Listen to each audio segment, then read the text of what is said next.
It's time for Security Now. Steve Gibson is here. We've got a patch for another Android 0-day actively exploited vulnerability.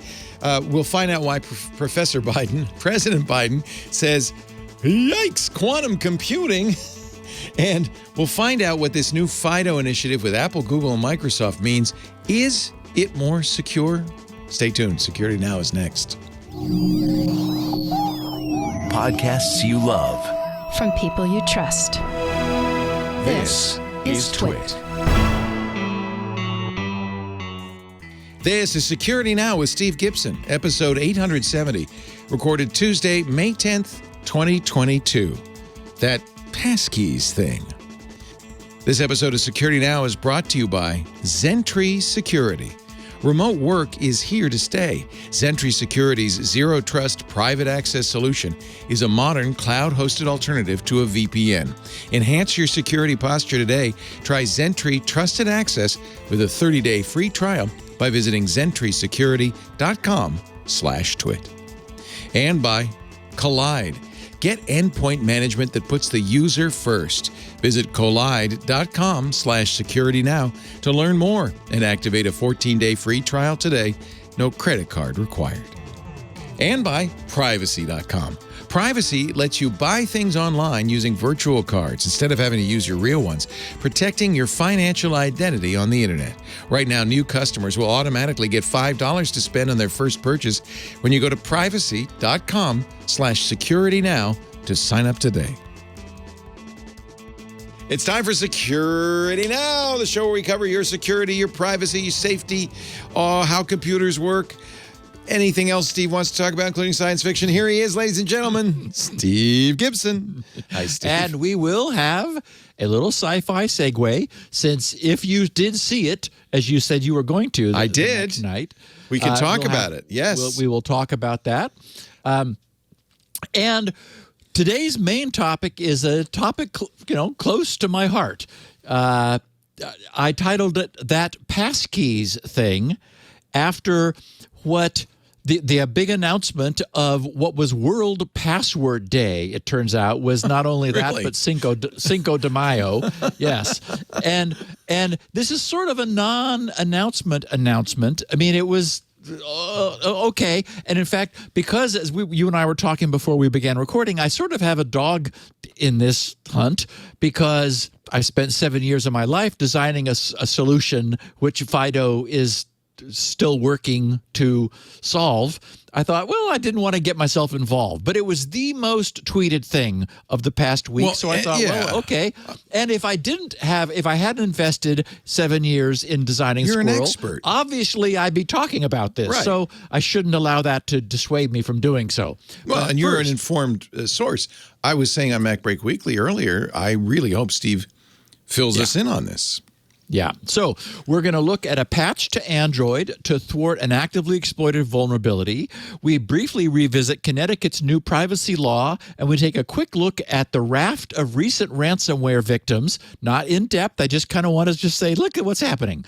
The U.S. State Department has added another ransomware group to its big bounty list. And we look at what's being called the biggest cybersecurity threat facing the United States.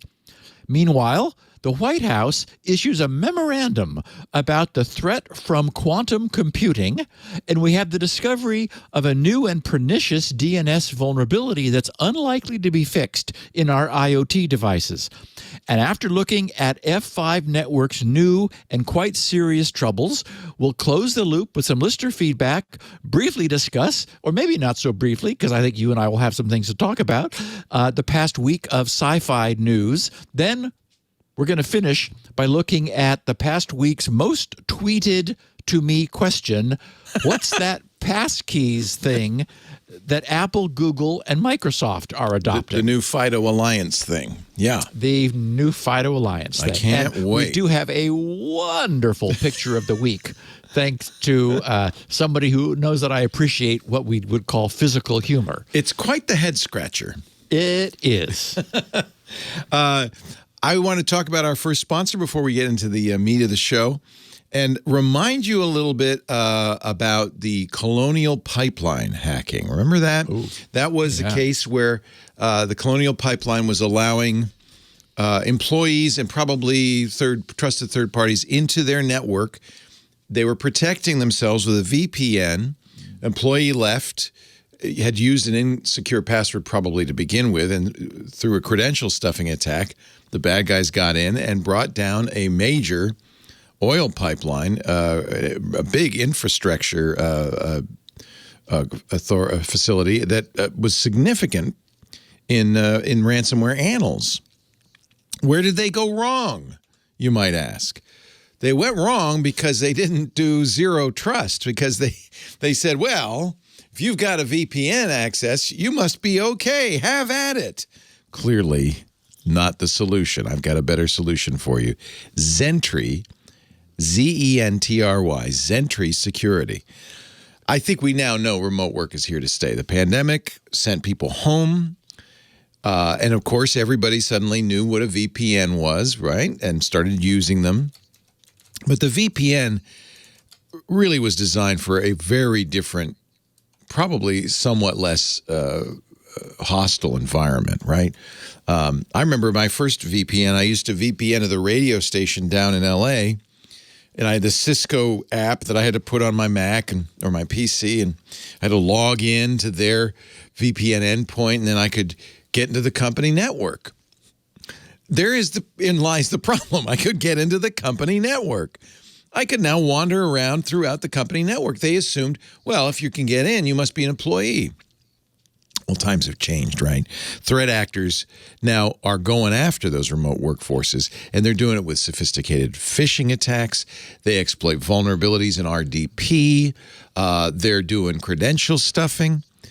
And if your employee is the weakest link, you might be in trouble. VPNs, the problem is they offer broad network level access, right? Which allows east-west propagation for authorized users and unauthorized users. Zentry Security solves this. Instead of a VPN, you actually say this user has access to this application in the cloud, in the data center, no complex VPN clients. That's, by the way, another side benefit. It's a lot easier. There's not a lot of configuration, and without any headaches. You can give employees, contractors, third parties, regardless of their location, application-level access only to the specific apps and resources they need, based on globally applied natural language policies you define, the IT department defines.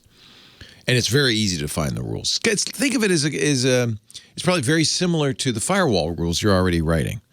But it's very specific. It says, this employee XYZ has access to this app and this cloud data, and that's it. Dispersed workforces get secured, and it is much easier to use for them. Streamlined access just to the applications they need to do their jobs. By the way, with a browser, no software for them to install on their preferred device. Every connection, yes, just like a VPN, encrypted end-to-end, which reduces the attack surface and increases your organization's security profile. So it's a perfect zero-trust solution. Everyone wins. Users love it. They don't see a whole list of things they can do. They only see the things that they want to do. Everyone's more productive. You can collaborate. IT has a lot less to support, and you have a lot less sleepless nights, a lot fewer sleepless nights worrying about somebody wandering around in your network. I think it's a great idea. Enhance your security posture today. Try Zentry Trusted Access 30-day free trial if you go right now to zentrysecurity.com/twit. Zentry, I think we couldn't do zentrysecurity.com/security because that would have been confusing. So it's zentrysecurity.com/twit. We thank him so much for supporting Security Now, and also we thank you for supporting Security Now by using that address, zentrysecurity.com/twit. Thank you, Zentry. And now the picture of the week, Steve. So this is a puzzler. For those who are not seeing the podcast or haven't seen the show notes, what we have is a roadway and a large, wide sidewalk stretching across sort of a gorge, and on the sidewalk, like to the side, is a bridge, which is sort of the bridge to nowhere. It goes up and then it goes down, but you don't have to take the bridge because it just parallels the walking path. And and Leo, while you were telling us about Zentry, I was thinking maybe this is of historical significance. This roadway and pedestrian way, it feels like, from what we can see on the left, like it's like bridging some gorge or a river or something. Yeah. Maybe once upon a time that little walkway was like down below going across the river, and they thought, well, for Let's just historical save it. reasons. Yeah. Or maybe for the view. It gives you a better view of the whole. Now that Maybe. I don't know. If that were the case, you'd put it closer to the edge, though, wouldn't you? It's not clear from any of the context of the photo where this is. I can't tell like what country it's in, but our listeners have quite a reach. So I'm calling to our listeners. You may have walked past this bridge and thought to yourself, what? What the heck?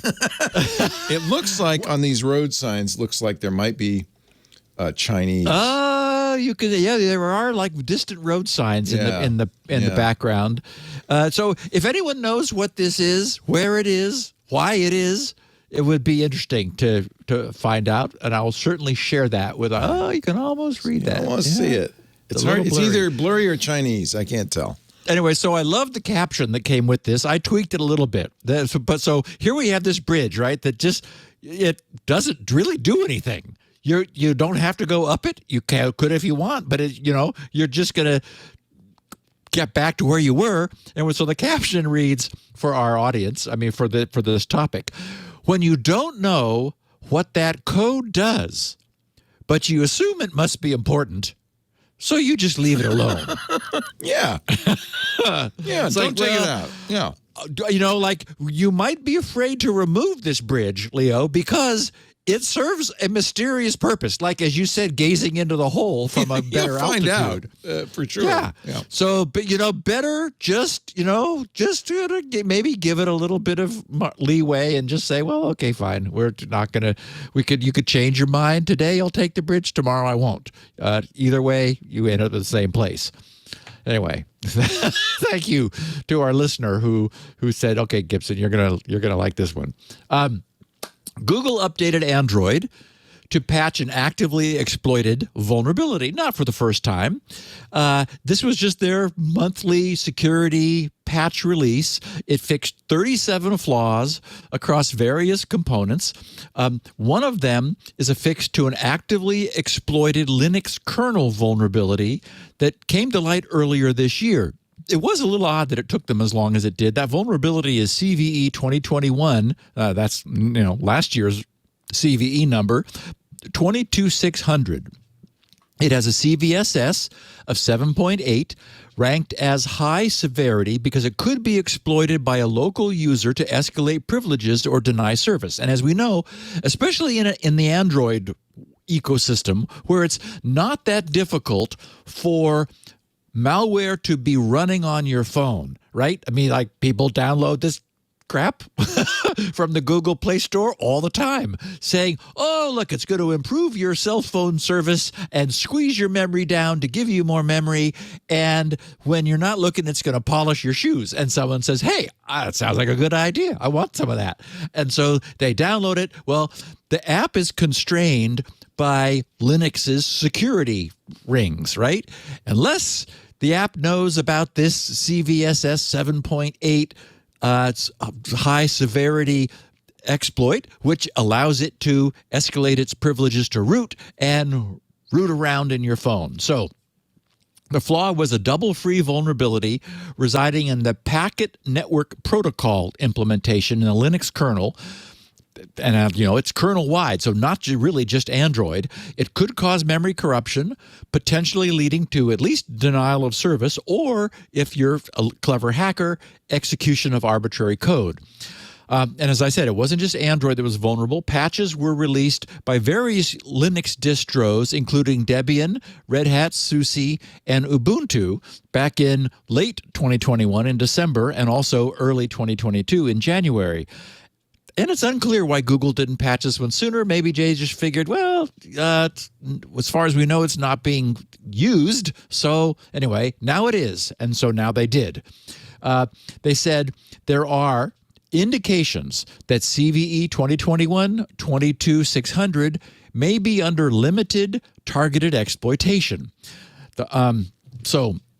Last month, this vulnerability was added to CIS's known exploited vulnerabilities catalog due to evidence of its active exploitation in the wild.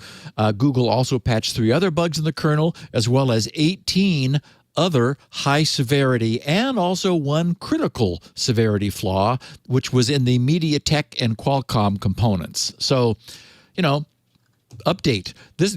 You're gonna actually a couple stories today. We're gonna have some fun with this issue of updating because come on, folks. Okay, Connecticut's recently passed data privacy bill became law last Wednesday. I talked about it last Tuesday. I was incorrect in stating last week that Connecticut's governor, Ned Lamont, would need to sign the recently passed legislation for it to become law.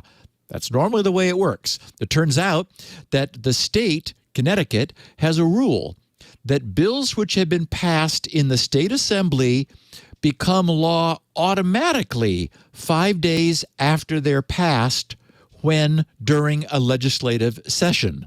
So that seems like an expeditious thing to have. We ought to all have one of those.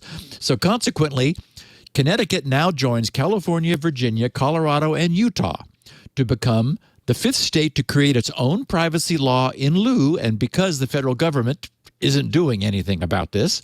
And there has been a specific reaffirmation that once that law has ramped up to full strength, that global privacy control signal that we talked about last week, which will now or soon be sent by browsers, must be honored, and specifically without exception and without any further are you sure style prompting by anyone with whom Connecticut residents interact online. So, the point being that no one gets hassled with this like you are now with cookies.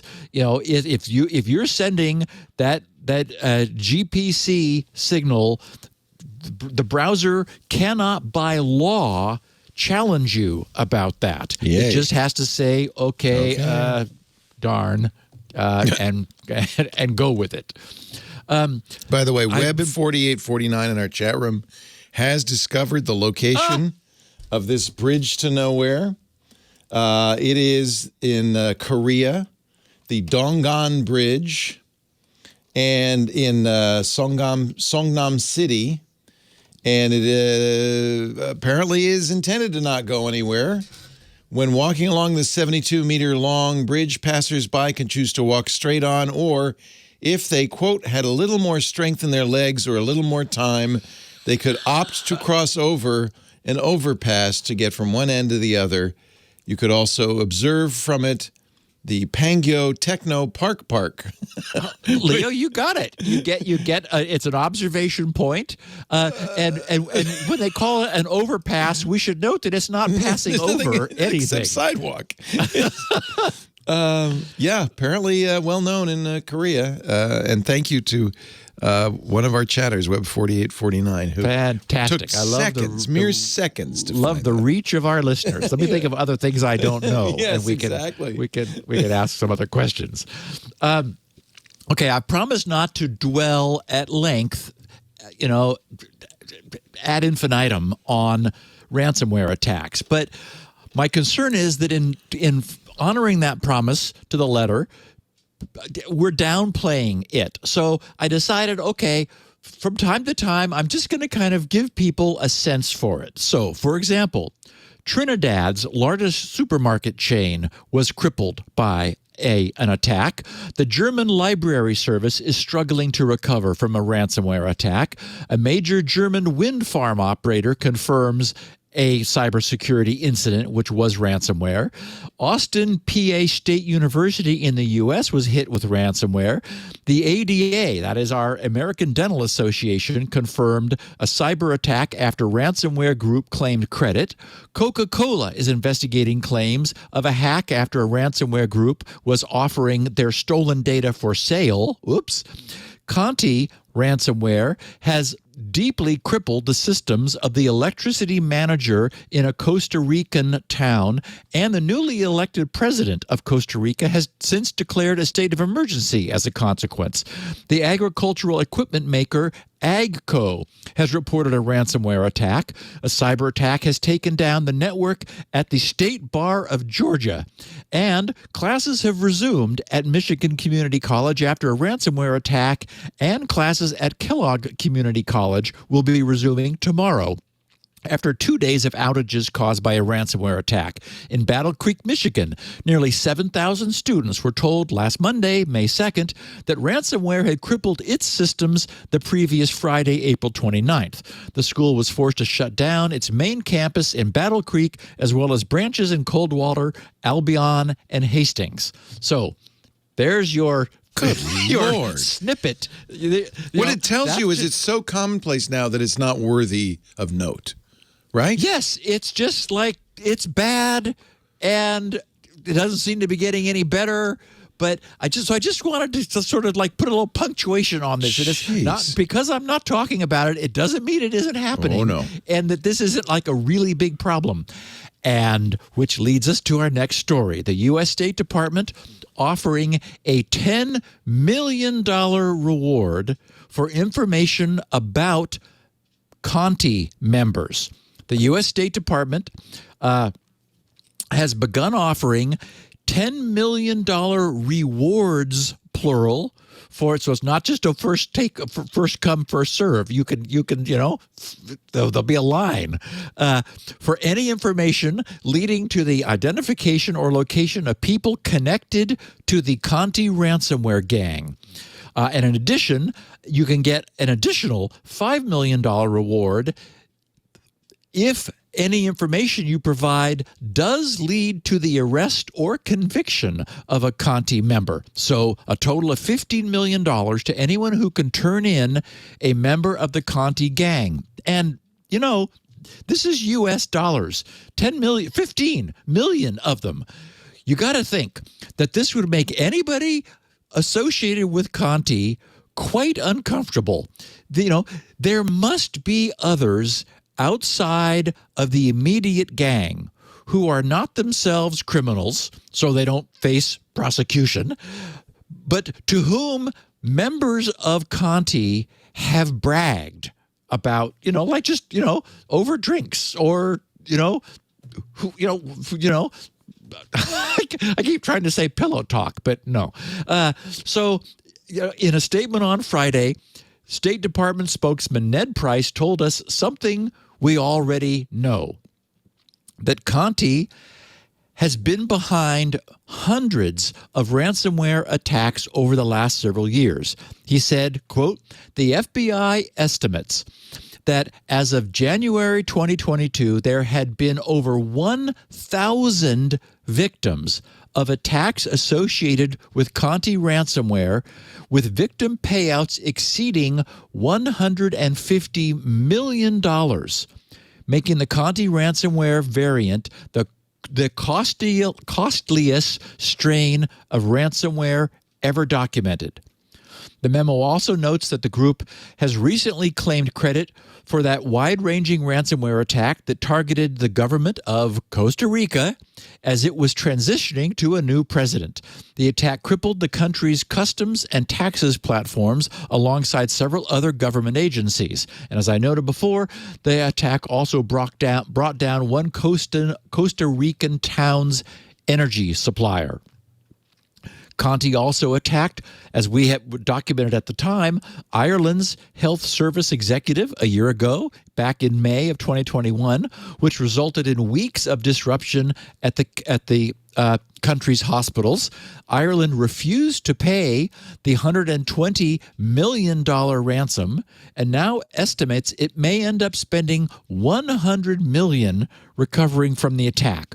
Although, as I recall, Leo, I think that was the one where they were like going to get all new computers as a result. So it was like, Yeah, nice. Maybe they're milking their insurance company a little harder than they Who should gets be. the old computers? That's what I want to know. The group similarly crippled dozens of hospitals in New Zealand, and the group has made a point of targeting U.S. healthcare and first responder networks. They're not nice. Oh, and they're Russian, by the way. Including law enforcement agencies, emergency medical services, 911 dispatch centers, and municipalities within the last year, so says the FBI.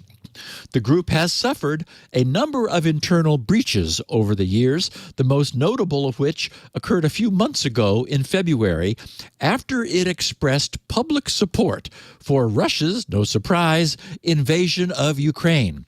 Within a few days of the message, the gang's internal Jabber, XMPP server, which carried their private messaging channel, was hacked, and 2 years of the chats of the group's chat logs appeared on a new Twitter handle called Conti Leaks.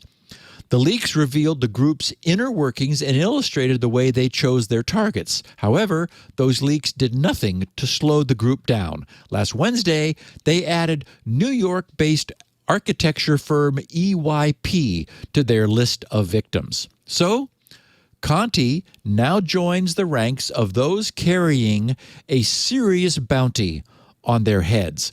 Last November, the U.S. State Department offered a $10 million reward for any information that would lead to the identification and or arrest of members of the DarkSide ransomware group, with a similar bounty on the operators behind Revil, also, the Sodino Kibi malware. So this is an interesting tactic that I have to imagine it would be effective. U.S. dollars are valued globally still, fortunately. And again, if nothing else, you have to imagine that this, would weigh on the minds of anyone choosing to participate. If they get in, they've got to be very circumspect within their own social sphere, because, here's the U.S. dangling $10 million just for turning you in, and that's real money. So frustrating. One of our chatters just sent me a link to a Bleeping Computer article about a college in Illinois, Lincoln College, one of the historically black colleges in rural Illinois, closing after 157 years. It survived a major fire in 1912, the Spanish flu, the Great Depression, 2 world wars, the 2008 global financial crisis. But after 2 years of pandemic and finally getting hit by ransomware, they decided to shut down after 157 years. That is horrific and tragic. Just tragic. A cyber attack in December that thwarted admission activities, hindered access to all institutional data, creating an unclear picture of fall enrollment. And so they're shutting it down. Wow. Well, and we've covered when the ransomware was attacking the healthcare industry, it was clearly damaging the lives of people. People were being hurt by the healthcare providers. So sad. Now they're going after schools. Yep. Yep. Okay. So what's the worst threat the U.S. faces? It's from the Winti Group, WINNTI, the Winti Group, also known as APT41. APT, of course, is Advanced Persistent Threat. Just how advanced and persistent are these threat actors? Researchers with Cyber Reason recently briefed the FBI and the DOJ about Operation Cuckoo Bees. Funny name, not a funny operation. This is an ongoing espionage effort by Chinese state-sponsored hackers with the charter to steal proprietary information from dozens of global defense, energy, biotech, aerospace, and pharmaceutical companies. The specific individual organizations affected were not named in Cyber Reason's report, but they allegedly include some of the largest companies in North America, Europe, and Asia. And the threat actor behind it all is the prolific Winty Group, also known as APT41. Cyber Reason's CEO, Leo Laporte, said that the most alarming aspect of the investigation into Operation Cuckoo Bees was the evasive and sophisticated measures used to hide inside the networks of dozens of the largest global manufacturing companies in North America, Europe, and Asia, dating back as far as 2019. Lior said, quote, "The group operates like a guided missile, and once it locks onto its target, it attacks and doesn't stop until it steals a company's crown jewels. Winty pilfered thousands of gigabytes of data, and to add insult to injury, also made off with proprietary information on business units, customer and partner data, employee emails, and other personal information for use in blackmail or extortion schemes at a time of their choosing," unquote. Cyber Reason said that throughout its 12-month investigation, it found the intruders took troves of intellectual property and sensitive proprietary data, including formulas, source code, R&D documents, and blueprints, as well as diagrams of fighter jets, helicopters, missiles, and more. And remember, China. The attackers also gained information that could be leveraged for use in future related cyber attacks, like details about a company's business units, network architecture, user accounts and credentials, employee emails, and customer data. This group gets in your network, you're hosed, basically. And of greatest concern, according to Cyber Reason's CEO, was that the companies had no clue they had been breached. In a pair of detailed reports, Cyber Reason attributes the attacks to Winty based on an analysis of the digital artifacts the group left behind after its intrusions. Several other cybersecurity companies have also been tracking Winty since it first emerged 12 years ago in 2010, and researchers have observed that the hackers are clearly operating on behalf of Chinese state interests while specializing in cyber espionage and intellectual property theft. The group used a previously unknown and undocumented malware strain called DeployLog, as well as new versions of malware like Spider Loader, Private Log, and WinNT Kit. The malware included digitally signed kernel-level rootkits, as well as an elaborate multi-stage infection chain that enabled the operation to remain undetected. The group also managed to abuse the Windows Common Log File System, CLFS, which allowed the intruders to conceal their payloads and evade detection by traditional security products. CLFS is a logging framework that was first introduced by Microsoft in Windows Server 2003 R2 and has been included in all subsequent Windows OSs.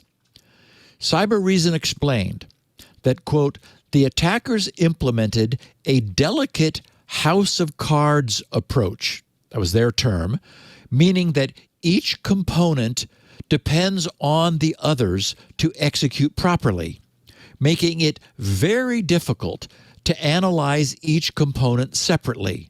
And unsurprisingly, Operation Cuckoo Bees generally took advantage of existing weaknesses, including unpatched systems. I know. Yes, thank you. Insufficient network segmentation, unmanaged assets, forgotten accounts, and lack of multi-factor authentications. In other words, stupid oversights. Yeah, easily remedied. Easily. Yes, exactly. Cybereason said that the attackers generally obtained their initial foothold in the organizations through vulnerabilities in enterprise resource planning, ERP platforms. Last month, FBI's Director Christopher Wray told 60 Minutes that the biggest threat American law enforcement officials face is from Chinese hackers stealing proprietary information. He said that the FBI opens a new China counterintelligence investigation about every 12 hours. Oh, my God. Think about that. Oh, my God. Every 12 hours, another new Chinese counterintelligence investigation is opened by the FBI. Wray said that, quote, they are targeting our innovation, our trade secrets, our intellectual property on a scale that's unprecedented in history. They have a bigger hacking program than that of every other major nation combined. Wow. They have stolen more of Americans' personal and corporate data than every other nation combined. It affects everything from agriculture to aviation to high-tech to healthcare, pretty much every sector of our economy. Anything that makes an industry tick, they target, unquote. There is a difference, though, between this and the ransomware gangs we were talking about earlier, which are actually trying to steal from companies and bring them to their knees. This sounds like it's intellectual property theft. Yes. That the Chinese hackers aren't trying to destroy us or destroy our industry. They're just trying to find out how we make things so they can make them cheaper, things like that. And admittedly, there's an economic consequence to that. But that's not nearly as offensive as the Conti group, right? Or am I wrong? Well, when you're digging into our military-industrial complex. Well, if they go after the military, you're right. That's different because then that they're in there. Yeah, they're in. But that's where if the military is getting hacked because they haven't patched and they're not using two-factor, we have other reasons to be upset. And Leo, we have other reasons to be upset. Yes, and we're going to get upset about something else in a minute, I'm sure. We're a good team, Steve, because you scared the pants off our audience, and then I show up with the solution. It's perfect. That's why we have so many security advertisers like Collide, which is a really cool idea, by the way. I want to tell you about. I presume you're ready for a break. I'm not stealing this away from you. Nope. Okay. Collide had a great idea. So many businesses, ours included, use Slack to communicate, right? Also, there's this problem, which is a lot of times, and I think we've learned this lesson, IT departments, they come in, they lock stuff down, right? That's the sensible thing to do. Fill all the USB ports with crazy glue and stuff like that. But there is a problem because the users aren't too happy because they're being forced to do stuff they don't understand. They don't really understand what the issues are.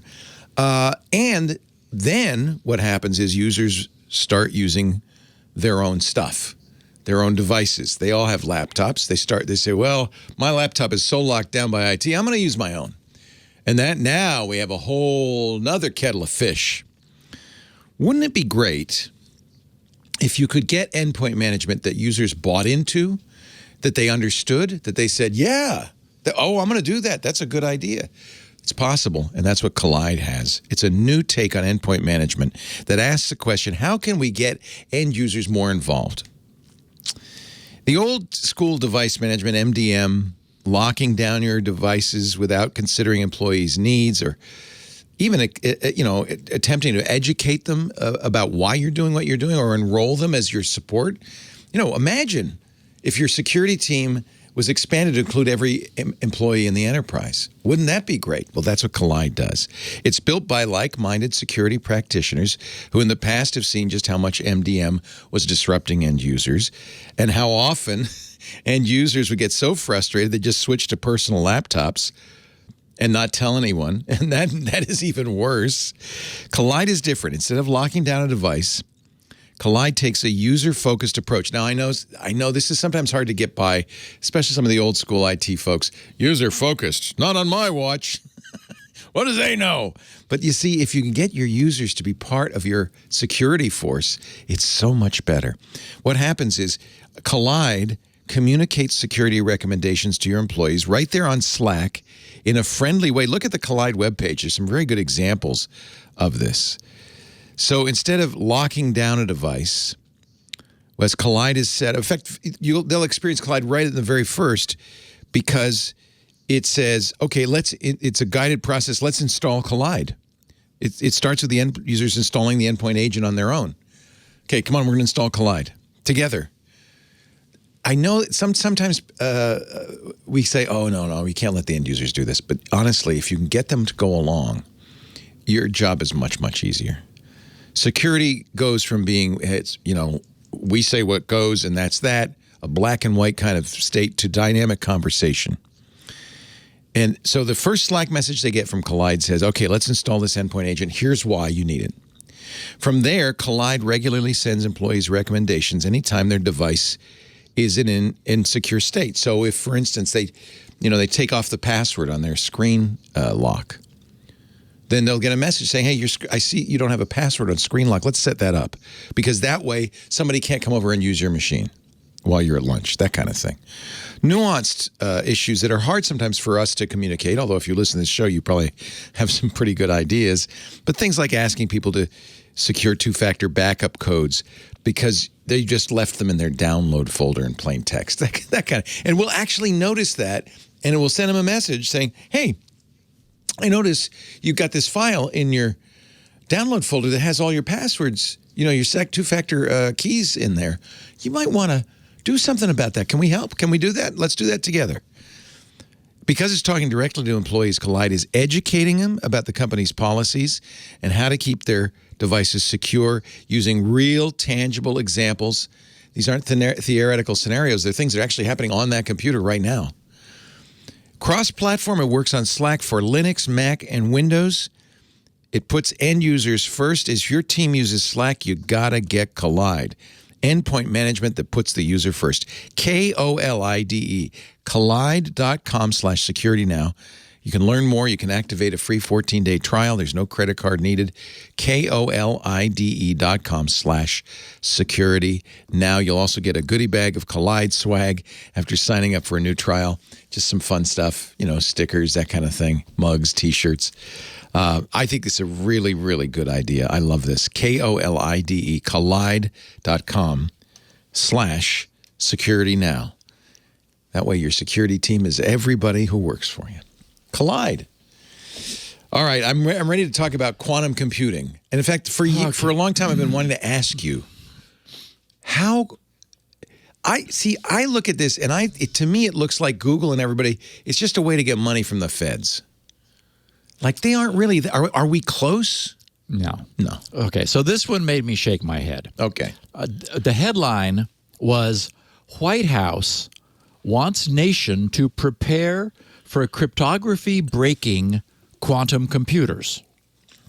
Okay, to give everyone a sense for this, the reporting on the reporting on this, which appeared in the Record, started out saying a memorandum issued Wednesday by President Joe Biden orders federal agencies to ramp up preparations for the day when quantum computers are capable of breaking the public key cryptography currently used to secure digital systems around the world. The document, National Security Memorandum 10, so of course we have to have initials, right? NSM 10, calls for a whole of government and whole of society strategy. Oh, let me get right on that. Whoa. Yeah. For quantum information science, that's QIS, including the security enhancements provided by quantum-resistant cryptography. Uh-huh. Well, that's one reason I switched from RSA to ESCD 50,000, whatever it is, the elliptic curve. I don't know what I'm doing, but that's why I changed my SSH keys. Right? Is that more quantum resistant? I was looking at this and I was thinking, okay, why don't we just cure cancer? And I thought, oh, wait, that's what Biden was going to do while he was Barack's VP. We were going to take that, do that. I know how'd that work out? But seriously, okay, I did ED 25 519. Right, that's the keys I should use. Right? Yes. Okay. So he's ordering the federal government to ramp up preparations for a day when quantum computers are capable of breaking public key cryptography, which, by the way, doesn't yet exist. Right. The federal government... And we don't know when it will exist, right? No. It's like fusion energy. Someday. Well, I have actually, that's in the notes, Leo. Yes, the federal government is apparently unable to update its own software when being handed patches to do so. That might be more important. Someone, somewhere says, not today. We haven't yet secured our computers for technology we already have against attackers we already have. So, I don't know. How about having the White House use a memorandum ordering the various agencies of the federal government to please just reboot their computers? Even that would be a step forward. How would that be? We would actually get more security right now today if we did that. And as to your point, yes, sure. Quantum computing technology shows promise. But let's remember that it's been showing promise for quite some time. We've had nascent quantum computing technology since around the late 1970s, so for more than 4 decades. It's intriguing and interesting, and it's been moving forward gradually, like most really big problems do, and like fusion power, exactly like that. And the federal government should absolutely be funding ongoing research in universities to allow our nation's brightest young minds to continue pushing this frontier forward. There's clearly something tantalizingly possible there. And I agree that we should not forget that we have adversaries. As we know, China is also working hard on this problem. So, Leo, if we patch and reboot our computers, we might be able to keep them from stealing it once we figure it out. Wow. But yes, it absolutely is the case that at some point in the future, I think right now, the most I saw was 4 qubits we were able to deal with. I kind of have a hazy sense that I saw something about more. But I mean, it doesn't scale linearly. Like if you get 4, you can't simply say, oh, let's use 128 of those to get 512. No, they can't do that. So we are so far away from this actually being a threat. So I just scratched my head. It's like Joe Biden is issuing a memorandum telling us to scale up our preparedness when we cannot reboot our servers. It's not a bad idea by itself, but it's not maybe the first thing we should do. There is IBM says they've got a 127 qubit device. That may be what it was that I remember. Yeah, IBM's selling these now. You can $1.60 per runtime second on their 27 qubit Falcon R5 processor. So maybe it's happening. I don't know. I don't know what you could do with 27 qubits. Can you? No. Basically, you can you can absolutely simultaneously solve a symmetric crypto that uses an 8-bit key. I think is what it comes down to. So we got to get to more than 1,000 qubits before. Yes, we're in trouble. And am I right saying that if I did ED 2519 that the technologies which do so the concern is that the one thing which has been protecting us, the RSA crypto, is that we don't know how to factor big numbers. Right. So the concern is a quantum computer could theoretically kill the factorization barrier. Right. That was the trap door. You can only go through one way, and the worry is that a quantum computer could just go, oh, you want to factor that here?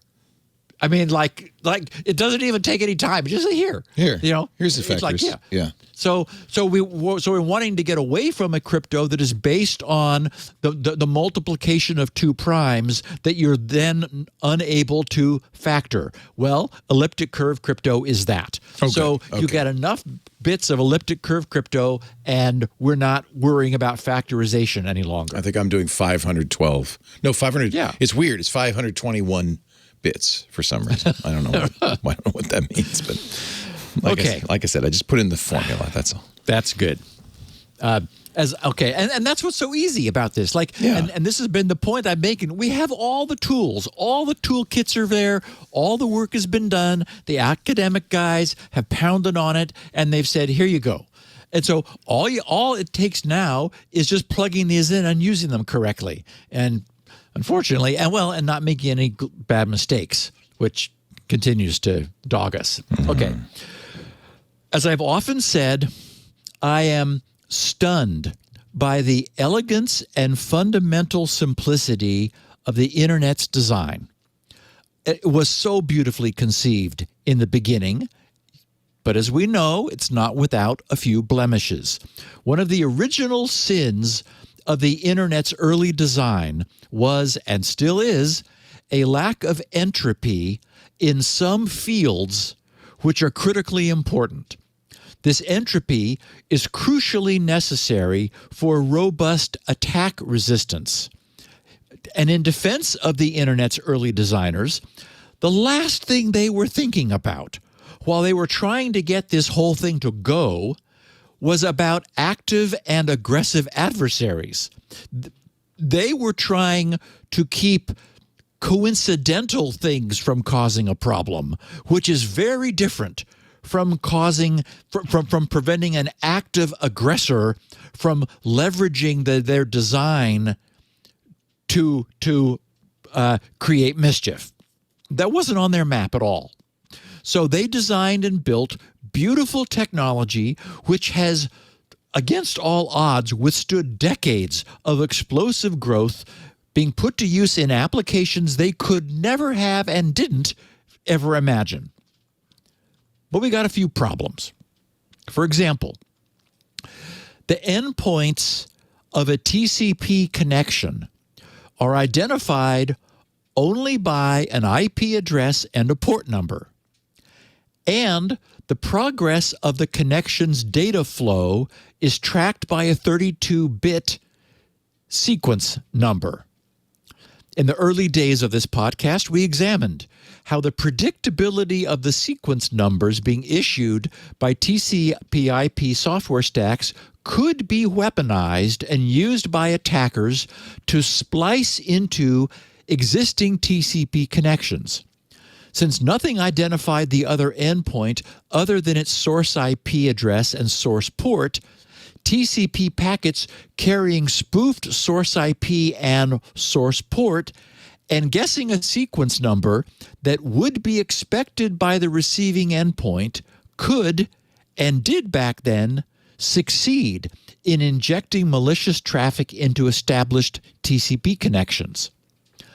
Another quite famous lack of entropy may, and often does, exist in DNS queries.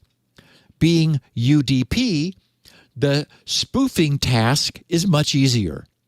If a DNS client emits a query to a DNS server having a knowable IP address, and if the 16-bit source port of its query and the 16-bit transaction ID are predictable, it's not difficult for an adversary to jam a bogus DNS reply back into that client, which looks identical to the reply it's expecting to receive from the authentic DNS server.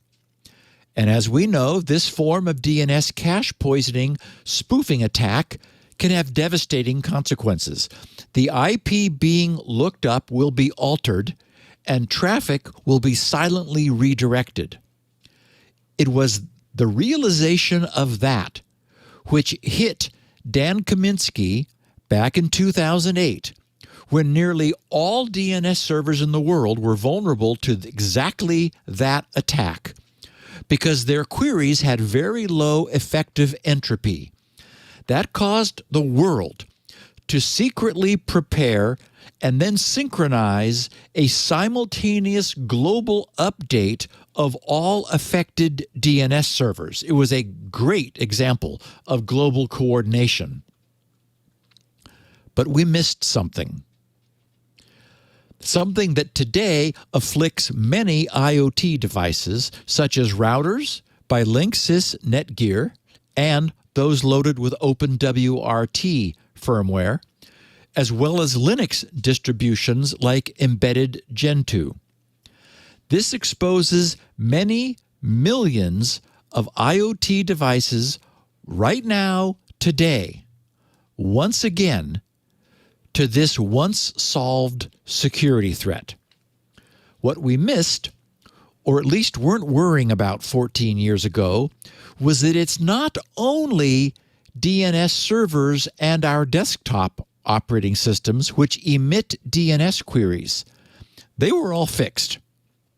But many other low-end IoT devices also emit DNS queries, and we forgot about them. Maybe it wasn't a big problem or concern back then, but the crucial fact is the lesson of the need to deeply randomize source port and transaction query IDs for DNS was not learned well enough.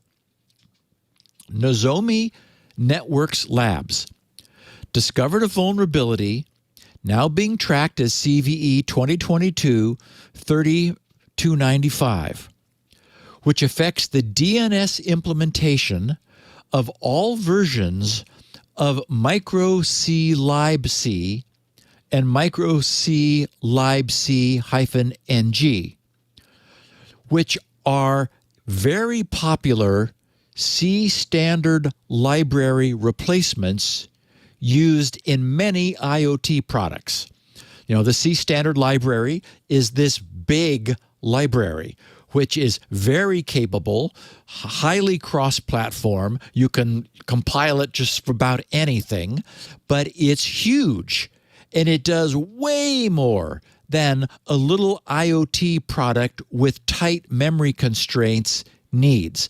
And for example, it supports memory mapping, which embedded IoT. There's a micro C Linux that specifically doesn't have memory management because a little embedded product isn't swapping stuff in and out of RAM. So this micro C libc and micro C libng are what embedded Linuxes use. The flaw, which was found and fixed in all major DNS servers back in 2008, is the predictability of transaction IDs in the DNS requests generated by the library. In the show notes, I have a picture of the code from micro C libc, where we can see a variable local _ ID ++. semicolon. Well, that's a post-increment operation, and since you're doing nothing but that on that particular instruction, it simply increments the value of local ID. The next line reads local underscore ID and then an ampersand equals with 0xFFFF. Okay, so that masks and retains the lower 16 bits of the value local ID. So essentially what it does is local ID is incremented, and that AND operation, then the logical AND of the lower 16 bits deals with the overflow when it tries to go to a 17th bit. It discards that, so we wrap from 65535 back around to 0 because those transaction IDs are 16 bits long.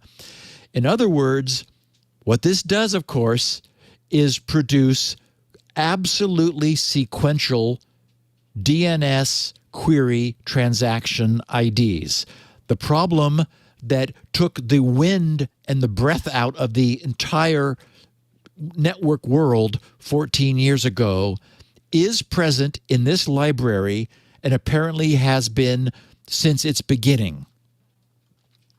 While I was doing a bit of background research into this micro C-lib-C, I found that the original pre-forked micro C-lib-C's last update was May 15th of 2012.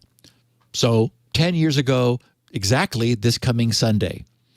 Because this library had become unsupported, it was forked to create micro C-lib-C-NG, presumably NG stands for next generation. The good news is that one's being actively maintained.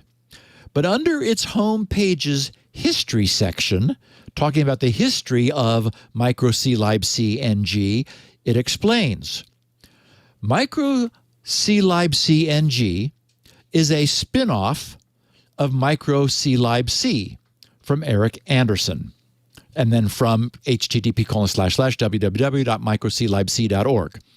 Our main goal is to provide regularly, which in their write-up was misspelled, and a stable and tested release to make embedded system developers happy.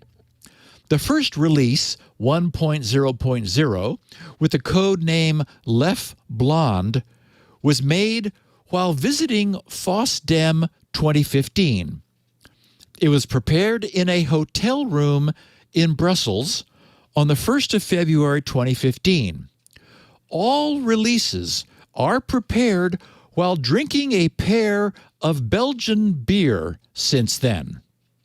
Because, you know, Leo, that's what you want in the replacement for the standard C library that everyone's embedded IoT devices are using, is for it to be maintained by a drunken Belgian.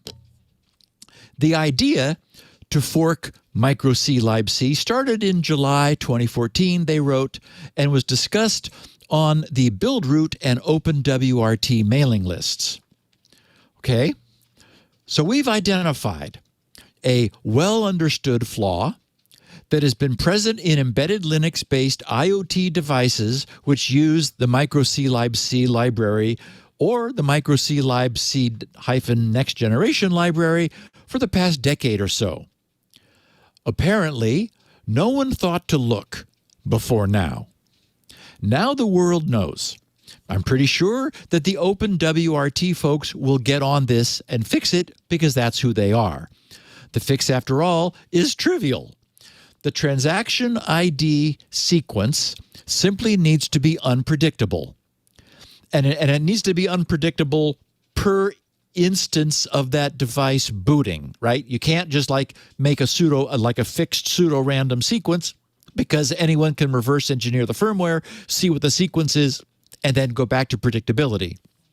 An embedded device without a good source of local entropy, which a really low-end, IoT electric plug, for example, might have or might lack a good local source, could, as it's starting up, use something like high-resolution packet timings to obtain an unpredictable seed. Send out some pings to some known static IPs and time their return at the device's full resolution clock speed. That will generate a value that's unknowable by any external attackers. I'd then use that value to key a simple symmetric cipher, which encrypts a sequential counter. That will produce a per power-up, per boot, unpredictable sequence that no one on the outside can know. What we don't know is everywhere this embedded library has been used in embedded Linux systems. We don't know whether Netgear and Linux, which both use it, will care to update. And most importantly, where and how this flaw will surface in the future. But the bad guys will make it their business to know, because that knowledge is valuable to them. And this is the legacy we're building, which most worries me.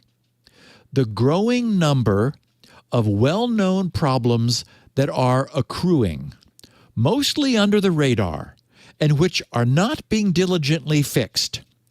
These things don't go away on their own. They accumulate. What's happening over time, and mark my words, is that one of the favorite vehicles of fiction writers, which is that anything can be hacked, offensive as I have always found that idea, is gradually becoming true. Anything can be hacked. And this is another perfect example of the way it's going to happen, little by little and bit by bit. A problem like this, that just doesn't really rise to the level of an, oh my God, run around, house on fire, like we saw with the DNS servers. But the same problem is in all the other little things that are making DNS queries and that could easily have their query poisoned by somebody who wanted to do that. That would relocate whatever traffic they were looking up to an attacker-controlled IP rather than where it should be going, and Lord knows then what mischief they can get up to. And you can't even count the hundreds of millions of devices running an embedded Linux that probably use this now known to be defective micro C libc library. Well, we're not going to be running out of things to talk about, Leo. That's clear. F5 Networks Remote RCE. So here's another example of a serious vulnerability that's far more high profile and should get the attention of anyone using F5 Networks' so-called Big IP equipment. They've had problems before. We've talked about them before. But both we and the bad guys already know that patching is badly broken and that there will be F5 Big IP equipment online which remains unpatched. Remember that list of ransomware victims from earlier? This is exactly where attacks such as those begin. Last Wednesday, on May 4th, F5, a major cloud security and application delivery network provider, released patches to repair 43 bugs spanning its products. Of the 43 issues they addressed, 1 is rated critical, this one, 17 are rated high, 24 medium, and 1 is rated low in severity.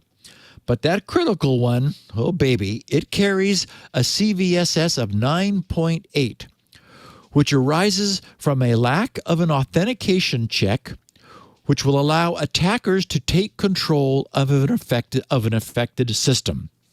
As we're seeing more often now, the flaw took only a few days to reverse engineer, and a working proof of concept has been made public. So the use of the terms such as might, may, or could in F5's bureaucratically worded disclosure should be replaced with will, did, and have. They wrote, this vulnerability may allow an unauthenticated attacker with network access to the big IP system through the management port and or self-IP addresses to execute arbitrary system commands, create or delete files, or disable services.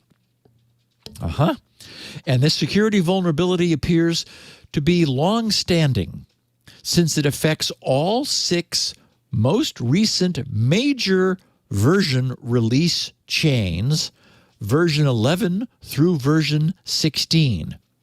It doesn't appear that they'll be patching the oldest 2 major versions, 11 and 12, since patches for the iControl REST authentication bypass flaw have been released for versions 17.00, 16.122, 15.151, 14.146, and 13.1.5, leaving the 12 whatever and 11 whatever patched, vulnerable, but unpatched. So we can expect CISA to soon add an alert and a mandatory update commandment for this to their growing catalog of known exploited vulnerabilities. And in fact, they just added 5 more to that catalog, 3 for which patches were made available in 2014, 1 in 2019, and another last year. Yet all 5 are now under active exploitation, even 8 years in the case of those 3 that were patched in 2014 after having been patched. So, wow. We need to patch and reboot. Okay, a couple pieces of closing the loop feedback from our listeners. Someone whose name on Twitter is Let's Burninate. He said, "Hi, let's burninate." Hi, Steve, longtime listener. He said, I just wanted to share this image when I tried to change my PayPal password and was shocked by this error message for obvious reasons. And it is kind of entertaining. So this is I'm an avid PayPal user. They're a great solution for the problem that they're there to solve. So this is the change your password dialog. And first they want you to confirm your current password. That's good. And he's done that. Then it says, enter your new password. Keep your account more secure. Don't use your name. Good thinking. Okay. Yeah. And then he put in a password, which it didn't like. And then it explained why. It turned it red with a red, emergency symbol. Your password can only contain letters, numbers, and these characters. And there's 10 of them. And I thought, what? They looked familiar to me. Sure enough, they are the shifted numeric characters on a U.S., a Western, whatever you call it. Yeah. Arranged exclamation keyboard. mark till left and right parenthesis. They leave out tilde for some reason. Interesting. I don't have tilde in my. Oh, it's to the left of what? You're right. It's just 1 through 0. You're right. Yeah. So it's exactly the shifted 1 through 9 and 0 keys on our keyboard. I see this a lot, I think. So you can't do colon or semicolon, apostrophe or double quote. You can't use the curly braces or the squares. Apparently, you can't use dash, plus, undersign, or equals. That's weird. No tilde, no back apostrophe. Yeah. It's like no vertical bar or backslash. Why? Why? No forward slash and question mark. You can't use greater than or. They've discarded a whole bunch of really good ones. Why? So that's the question. Why? Let's burninate. I agree with you. Let's burninate. Let's burn it. I don't get it. Burn it. Weird. Now, and I should note, if we didn't have browser-based hashing, then you'd have Right. to think they were sending this back to, central headquarters. Yeah. Who says, no. I don't know how to pronounce that squiggly one, so we're not going to have a tilde.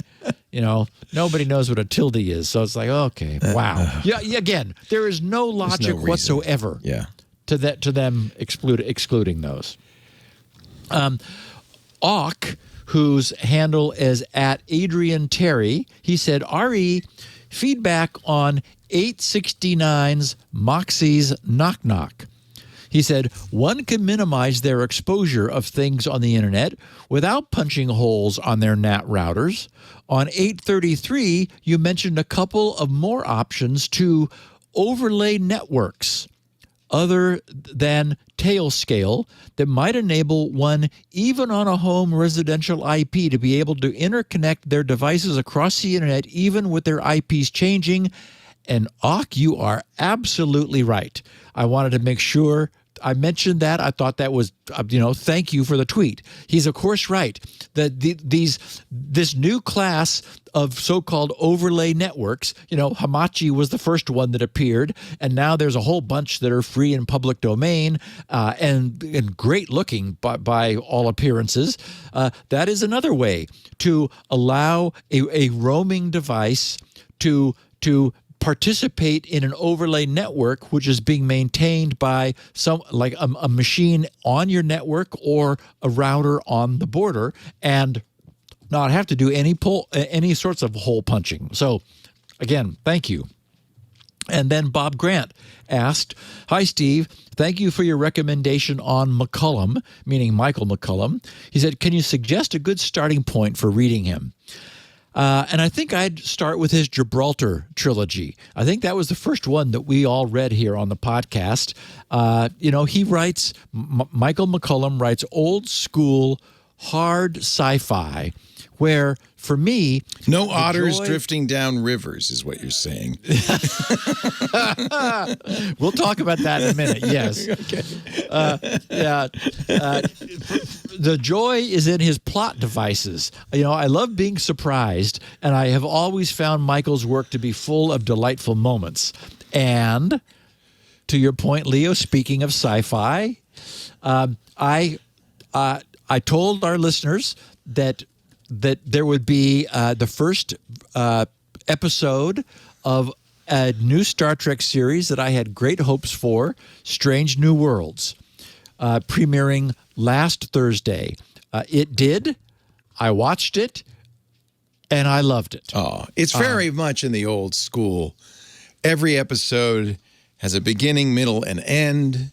There's a moral at the end. Very much like the original series, I thought. There's even a fist fight with aliens. You got to have that. Got to have that. Yeah. No red shirt guys, but other than that. Spock gets to do his neck tweak. Vulcan, in order to and gets a good line off on it, too. Yeah. So we do have a young Spock and a young Uhura. Spock is perfect, I have to say. Yes. And we have yet to see, but they mentioned, I don't know if you noticed this, a Lieutenant Kirk on board. Oh no! Well, no, he did come on board toward the end. Oh, did we see him? He had I believe that our Kirk, James T. Kirk, had a brother, as I recall. Oh. And I think that when they talked about Lieutenant Kirk, I thought, what? Yeah. But it wasn't. It wasn't James. And a young Nurse Chapel. Yes, a young Nurse Chapel. Anyway, Lori was a bit confused about the timeline on this, and I had explained to her that this was a prequel to the original Kirk series, but only 15 years before, right? Because and that Pike was the previous captain of the Enterprise, right, to whom Spock had loyalty, right, which superseded his own Captain Kirk at the time and the Federation. Spock stole the Enterprise, right, in that episode, right, and boy was Kirk pissed off. It was a pilot, wasn't it? Or was it was a pilot that was never aired. The pilot that was never aired. Okay. Yes. Yeah. And anyway, I loved it. It's not. Somebody's asking, is it the alternate timeline? It is not the new reboot timeline. It is the original series timeline, right? It is a prequel. It's a to prequel. Yes. It is not this new rebooted movie timeline. Right. No, this is very traditionalist, except for the graphics are updated. You know. Oh, the bridge looks Leo, nice. Something about me, I don't know. I was getting choked up at various points. It is so exactly right so far. Spock is perfect, I think, in it. He's just very Spocky. Yes, and I like Pike. I think he's got like the right good hair. mixture. He's got good hair. Yep. Yeah, and he's like humility and okay, fine. Anyway, I'm very, very, very, very, very hopeful. We're only going to get 10 episodes. So if you wanted to, first of all, you could sign up if you wanted to pay Paramount. What is $5 a month or something for the 3 cheap, months that it'll be airing? Yeah. Or if you really wanted to be tricky, they offer you 5 free days, so you could wait for 3 months. Get your 5 3 days, binge it during that time. That's a lot of Star Trek. That is. It's a little, I'm going to say, a little cornball. Because I think really it is so true to the original series that it has that, it's not modern in the sense that, you know, there's not enough, it's kind of corny like the original series was. And I think me. Yeah, I think people who like the original series will love it because it's much more in that spirit than even TNG or Discovery or any of the other more modern stuff. In discussing some of the newer shows, some writer said, this is not your father's Star Trek. And my point is, this is your father's Star Trek. Absolutely is your father's Star Trek. Yeah. And apparently that's what I want, because Discovery was like a sped up video game. Yeah. You know, it was not well. And I do like that episodic format where you don't have to like each one last time. Yeah. Yes. No previously. Now, it also is the case that the phrase Picard Season 2 rhymes nicely with "and I hate Q." God, do I hate Q. I never liked him either. I always have, and it turns out I still do. Yeah. He is an annoying fly in the ointment. Yes. And I suppose that I'm not a huge fan of John Delancey, the actor, but we're watching the second season. We'll finish it tonight. We have 2 episodes left. It's better than the first one, only because the first one was so horrible. And I heard that the second one was better. It's like, okay, but it's got Q. Yeah. It's like, you just can't have an really annoying, omnipotent alien who wants to, get in Picard's face all the time. It's just annoying. So anyway, there were also too many dumb scenes, which it had very much had the sense that they were trying to draw the episode out to fill the hour. So I don't know. I'm, for what it's worth, I'm very capable of disliking something that has Star Trek in its name, even something that has Jean-Luc Picard. Strange New Worlds, I thought, was great. As Lisa said, I don't want any more of the ugly old bald Captain Kirk captain. I want the young hot captain. And I think Pike fits this, although I think she really wants Shatner back. no more the bald old guy. That's it. I gotta give Bill Shatner credit for hanging around. Legend. He's legendary. He is wonderful. Yeah. When I was over at IMDb, because I wanted to update for the show notes the current ranking of Strange New Worlds, it is at 8.3 out of 10. That's a very good rating. And it's going up. That's what you want to see. You want to see them going up after the actual show has been out for a while. What I stumbled on was the official trailer for the new Avatar movie called Avatar: The Way of Water. And apparently This is number 2. It sure took Cameron a long time to get number 2 out, but number 3 is already in post-production, 4 is filming, and 5 is in the pipe. So we're going to get a bunch of avatars, and I mean, it looked astonishing. I remember when I was watching the first Avatar, I just sat there thinking, how do you make this movie? How do you make this? I mean, it was just an astonishing piece of visualization. But this sort of looks like the first one. And, okay, I guess maybe a new story for the kiddies, I'm afraid. I'm not sure that it's going to, but, Cameron has never disappointed me. I mean, he gave us the Terminator, Aliens, the second one, The Abyss, True Lies, Titanic, Dark Angel, that's where we saw Jessica Alba, ooh, baby, and Avatar. So, yeah. It's a mixed bag, I think. I think. Yeah. And Leo, our last break, and then we're going to talk about what is that Passkeys thing. Okay. Our show today brought to you by, in fact, it's funny because I was just doing it for my daughter, sending her a credit card via Privacy. Privacy is awesome.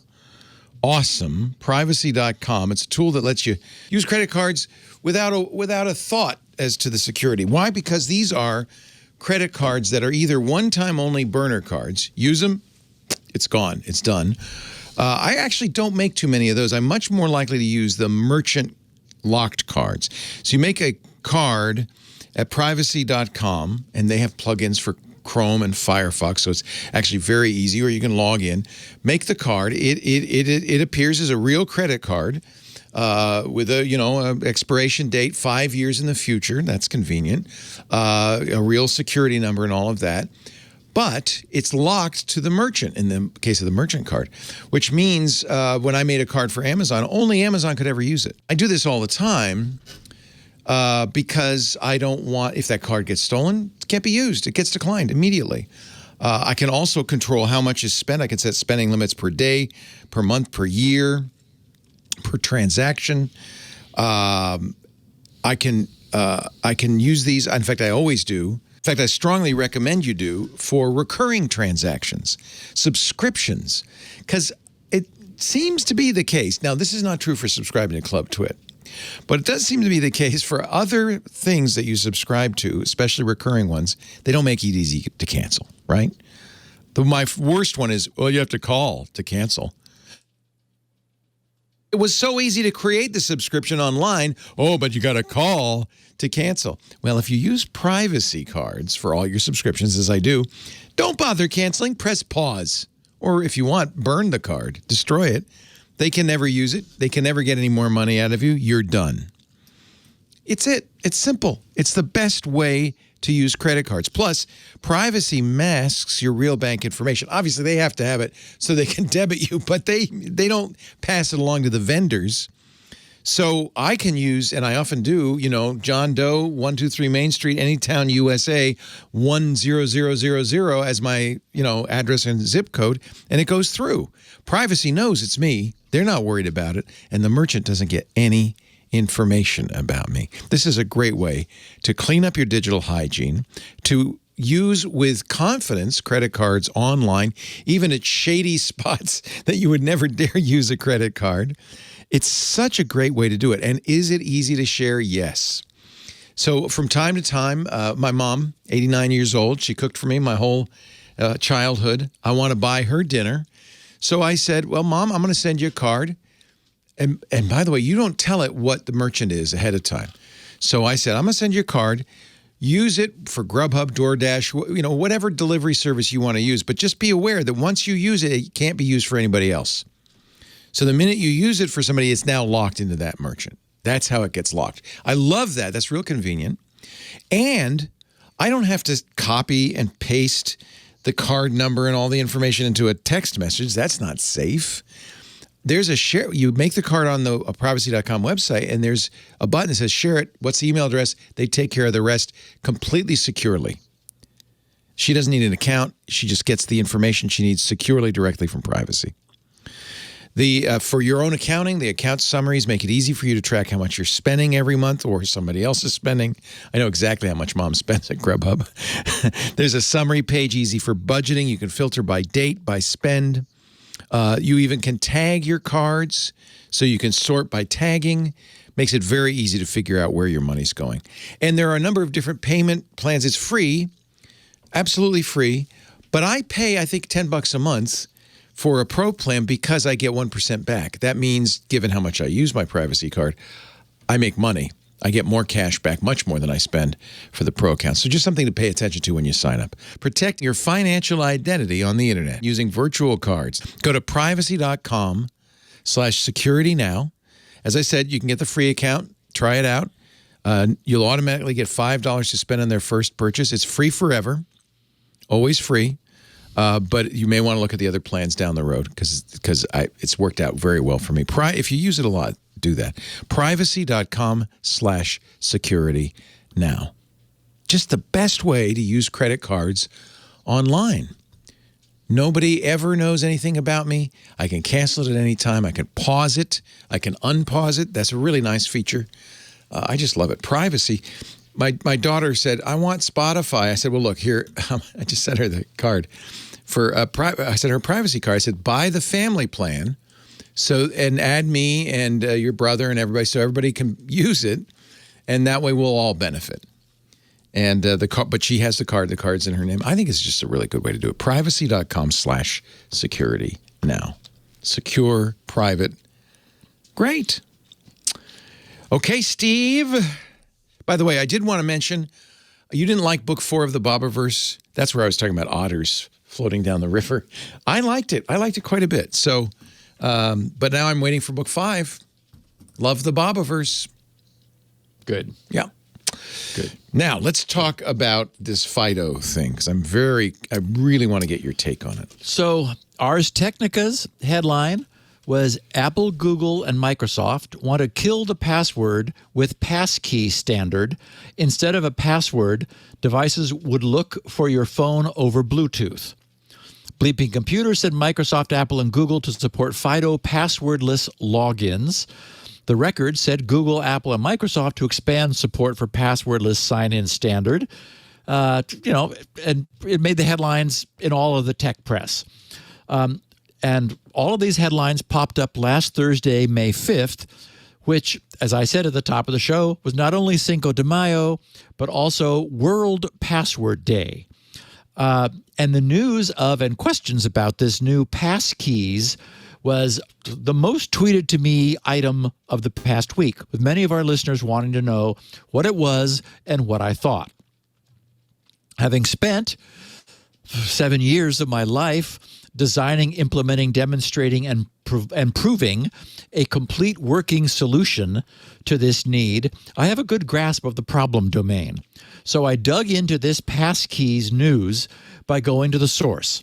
As I always endeavor to, I first read the FIDO Alliance's May 5th press release, which was titled, Apple, Google, and Microsoft commit to expanded support for FIDO standard to accelerate availability of passwordless sign-ins. This was the press release that everyone else was quoting in the news. It appeared that whoever wrote it was being paid by the word, since it went on and on to make sure that its reader would come away knowing that all pre-FIDO systems were bad and FIDO was the cure. At this point, it appears that regardless of whether or not it turns out to be the cure, it will at least be the next thing we try. And I'm in the same boat as all of our listeners. We're all avid users and consumers of the internet. So we're all hoping that the industry knows what it's doing. But that press release wasn't going to get the job done. Fortunately, it linked to the description of the FIDO Alliance white paper titled Multi-Device FIDO Credentials. The description of the paper that links to it said, the FIDO standards, together with their companion WebAuthn specification, are on the cusp of an important new development. Evolutionary changes to the standards proposed by the FIDO Alliance and the W3C WebAuthn community aim to markedly improve the usability and deployability of FIDO-based authentication mechanisms. As a result, FIDO-based secure authentication technology will, for the first time, be able to replace passwords as the dominant form of authentication on the internet. What a concept. In this paper, they say, we explain how FIDO and WebAuthn standards previously enabled low-cost deployments of authentication mechanisms with very high assurance levels. While this has proved an attractive alternative to traditional smart card authentication and even opened the door to high assurance authentication in the consumer space, we have not attained large-scale adoption of FIDO-based authentication in the consumer space. We explain how the introduction of multi-device FIDO credentials will enable FIDO technology to supplant passwords for many consumer use cases as they make FIDO credentials available to users wherever they need them, even if they replace their device. Okay, so I have a link in the show notes to the PDF for anyone who wants the raw material. Obviously, this descriptive overview still doesn't tell us what we want to know. So I dug into the white paper. We get the executive summary, followed by a brief history of online authentication, then a section titled FIDO starting from the top, followed by WebAuthn Level 3 bringing up the bottom. So this brings us to the bottom of page 4 of the PDF, and we begin to frame the problem as follows. The explanation explains, FIDO-based solutions can also increase the security of consumer two-factor authentication by providing phishing resistance, regardless of whether those use cases care about hardware-based sign-in credentials or not. Now, I should mention that FIDO was always hardware-based, which has been the problem that they've been struggling with, is that the FIDO authentication standard was you will have a hardware dongle, a token, a something which, because it's hardware, because it's physical, it cannot be spoofed. It cannot be, no one in Russia can get the contents of what you have in your thing you're holding in your hand because you're holding it in. The YubiKey said there's some that are FIDO2 YubiKeys. That's what you mean. Yes. Yeah. Yes. And so that's good. That's good security. No one would deny that, right? You could argue it's the best. The gold security. Yeah. Yes. The problem is it's physical. Yeah, I mean, you can't make people buy keys. It's $50 keys. Yes. Exactly. The benefit is it's physical. The problem is it's physical. And so if you so where they say they said FIDO-based solutions can also increase the security of consumer two-factor authentication by providing phishing resistance regardless of whether those use cases care about hardware-based sign-in credentials or not. In other words, they're saying we're giving up. We're going to back down from the position we had taken.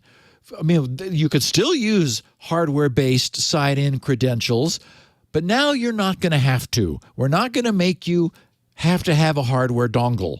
And this has been sort of in the air for a couple of years, right? There's been talk about being able to use your phone as your FIDO authenticator. So this notion isn't completely new. It's been happening.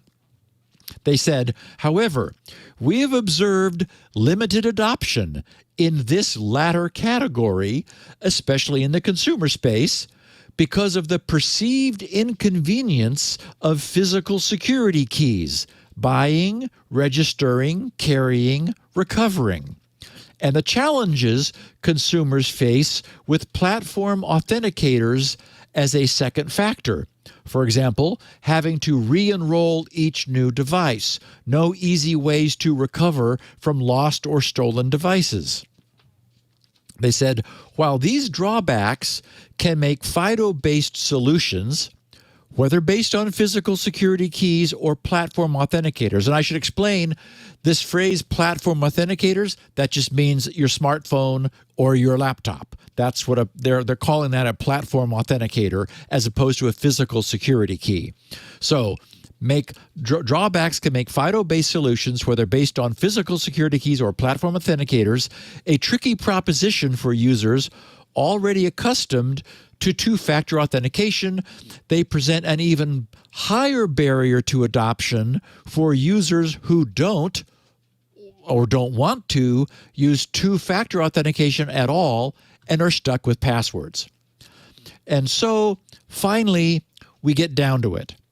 The white paper explains the FIDO Alliance and the W3C WebAuthn Working Group are proposing to address these gaps in a new version, which they call Level 3 of the WebAuthn specification.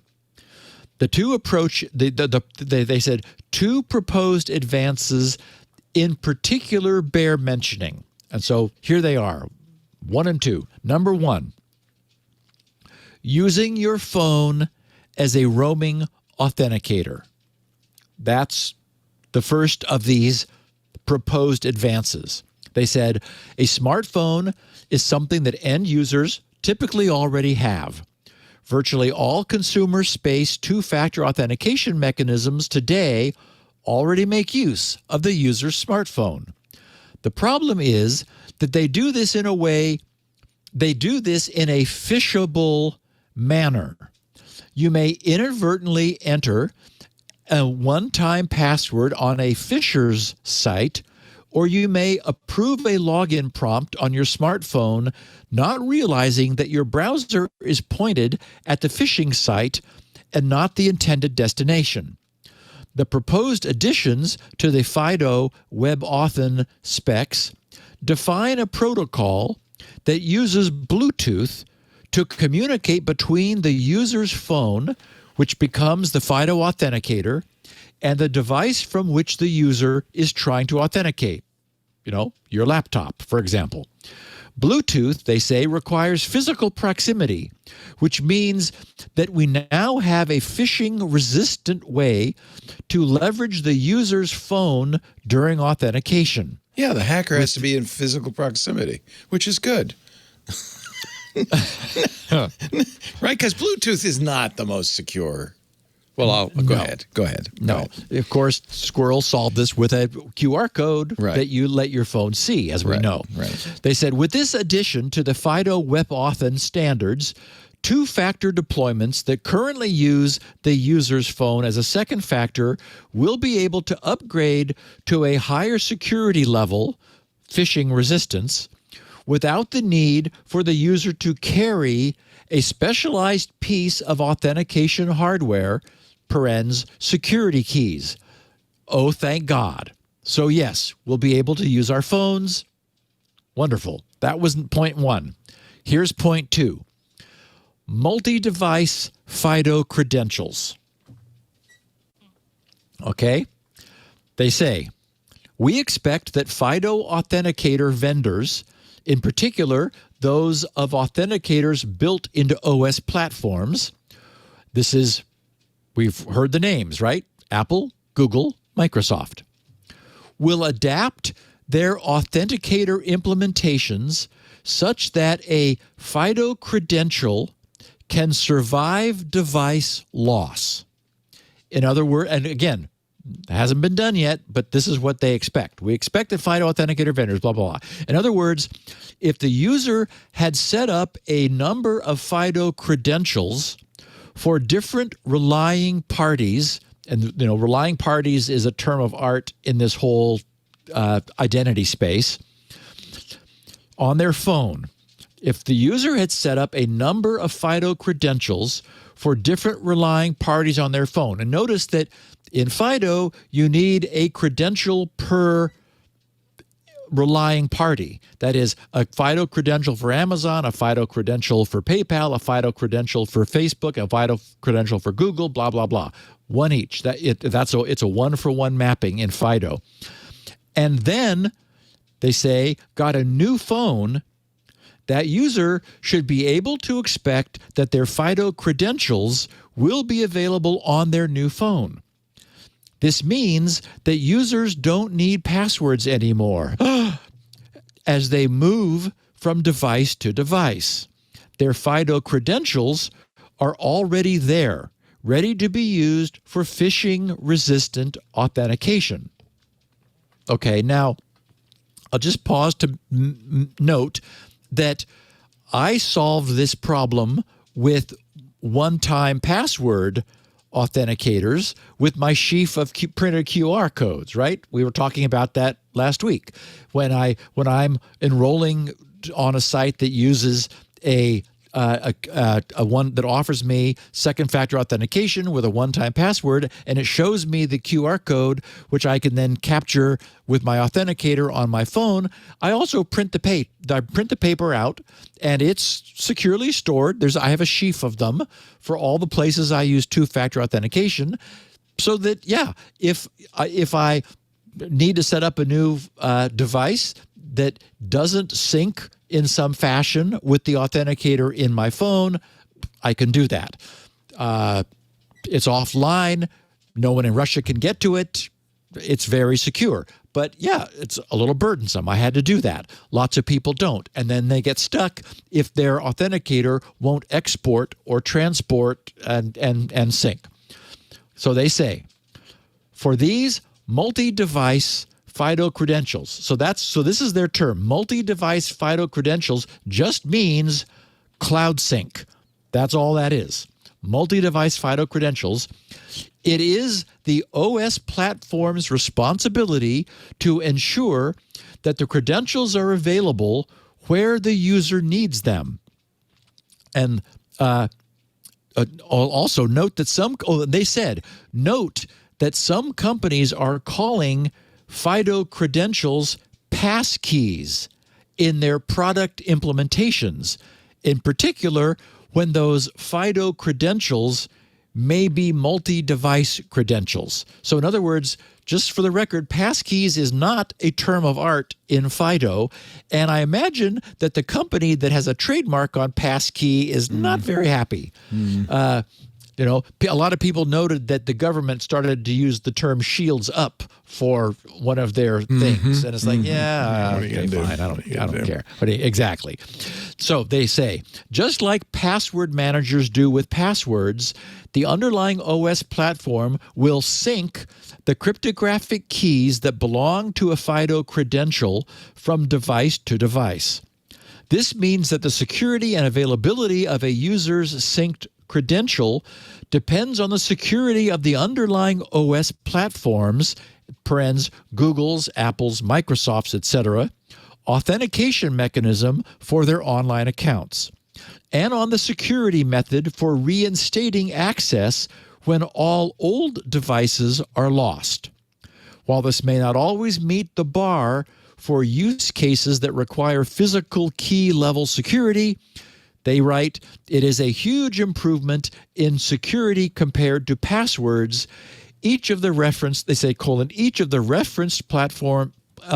platforms apply sophisticated risk analysis and employ implicit or explicit second factors in authentication, thus giving two-factor-like protections to many of their users. So this is FIDO saying, well, it's not as good as physical keys. We're kind of annoyed, but look, it's going to work. Like maybe someone will actually use FIDO because we're going to allow cloud syncing in this level 3 mode, and the people who are doing the syncing are, being responsible enough. So they said this shift from letting every service fend for themselves with their own password-based authentication system to relying on the higher security of the platform's authentication mechanisms is how we can meaningfully reduce the Internet's over-reliance on passwords at a massive scale. In other words, they're saying that we will rely upon the user authenticating to their own device, smartphone or desktop, with biometrics or whatever, rather than authenticating to each remote site individually. And yes, that sounds familiar. Finally, they say syncing FIDO credentials, cryptographic keys between devices may not always be possible.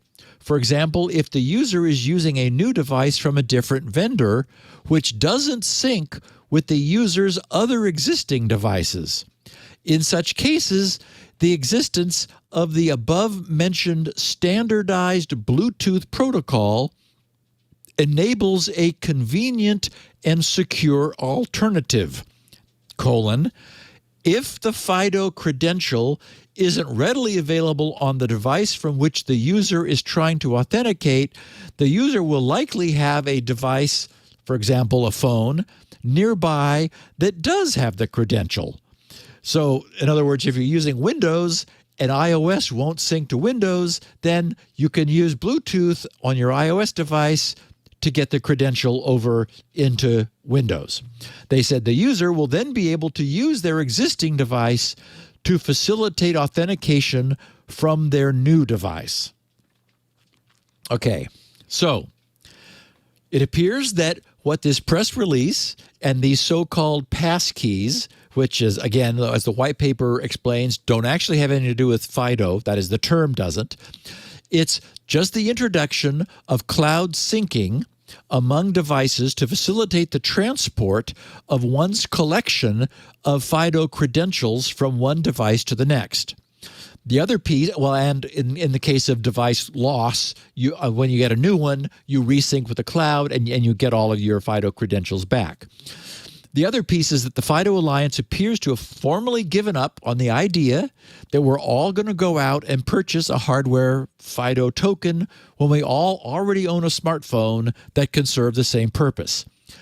The use of a possibly available Bluetooth link allows one's smartphone to be used to authenticate to a website on a desktop that does not contain a FIDO authenticator with one's credentials. And as we said, for clarity, that's what Squirrel provides for with a QR code and the smartphone's camera.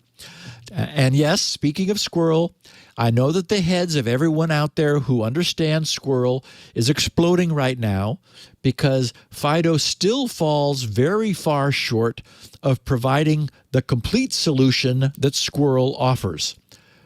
But having moved from simple usernames and passwords to password managers and multi-factor authentication, and then to OAuth third-party authentication, we're now going to get FIDO, though it will apparently be popularly called Passkeys. From the samples I've seen online, it appears that it will still be necessary to first identify oneself to the website being authenticated to. So FIDO with passkeys replaces the password, but unfortunately not the username. So it will continue to be somewhat more cumbersome in that way. The way FIDO's crypto works is that it randomly synthesizes a public and private key pair for each and every website the user wishes to authenticate with. And it gives that site the public key to retain, while the FIDO authenticator stores the matching private key for each subsequent use for re-authenticating. So it's this collection of individual private authentication keys, which are now being called passkeys, that Apple, Google, and Microsoft will be obtaining and synchronizing in the cloud for their users. This provides for same platform, cross-device FIDO credential synchronization, which is crucial for FIDO since each new website authentication creates another public-private key pair. and it provides for credential recovery in the event of a device's loss, and that's certainly needed to create a practical system. As we know, I went a different way with Squirrel. Squirrel uses a single master key which can be printed and stored safely, or it could be loaded in the cloud if you wanted, whatever. From that one key, it deterministically synthesizes unique per-site public and private key pairs based upon the website's domain name. And like FIDO, it gives each website the public key to use for future authentication. But unlike FIDO, there is no growing collection of randomly synthesized per-site private keys that need to be retained and cloud synced among devices. So there's no need to back up a large collection of private keys to the cloud or anywhere. The only thing a Squirrel user ever needs for their identity to be secure and fully recoverable for all websites is one piece of paper. And if you have multiple identities on multiple devices, you can log in for the first time on a device, on some other device that has your same Squirrel identity. And when you log on a different device, the identity works because multiple devices all synthesize the same private key.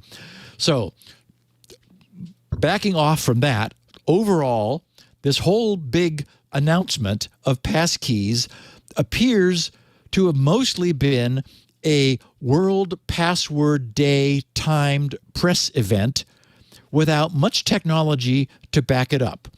We're not getting Squirrel. All of us, we're getting FIDO. And that means we need cloud synchronized passkeys to make FIDO's use practical. The good news is we're going to get it. I'll be interested to see how the login flow functions. The other big thing FIDO is missing is it doesn't identify you to the site. You still have to first identify yourself. Then FIDO replaces your password. Squirrel did both, which was way more convenient. But anyway, we're not getting Squirrel. We're getting FIDO. And Passkeys is, basically makes FIDO feasible because you have to be able, since you are synthesizing completely random keys for every site you visit, you've got to collect them. You've somehow got to cross-device sync them.